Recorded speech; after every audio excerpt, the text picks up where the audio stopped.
পঞ্চগড় ও চুয়াডাঙ্গা জেলার উপর দিয়ে বয়ে যাওয়া মৃদু শৈত্যপ্রবাহ অব্যাহত থাকতে পারে বলে জানিয়েছে আবহাওয়া অধিদপ্তর।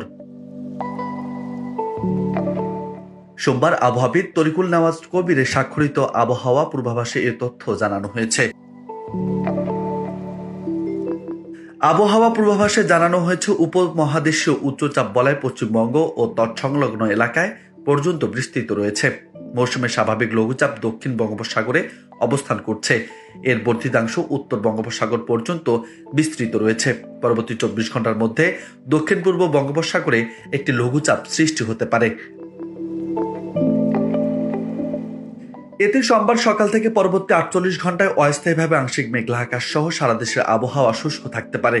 মধ্যরাত থেকে সকাল পর্যন্ত দেশের কোথাও কোথাও হালকা থেকে মাঝারি ধরনের কুয়াশা পড়তে পারে। সারা দেশে রাত এবং দিনের তাপমাত্রা সামান্য বৃদ্ধি পেতে পারে। এছাড়া মঙ্গলবার অস্থায়ী আংশিক মেঘলা আকাশ সহ সারা দেশের আবহাওয়া শুষ্ক থাকতে পারে। মধ্যরাত থেকে সকাল পর্যন্ত দেশের কোথাও কোথাও হালকা থেকে মাঝারি ধরনের কুয়াশা পড়তে পারে। অন্যদিকে সারা দেশের রাত এবং দিনের তাপমাত্রা সামান্য বৃদ্ধি পেতে পারে। বর্ধিত 5 দিনের আবহাওয়ায় বৃষ্টিপাতের সম্ভাবনাও রয়েছে।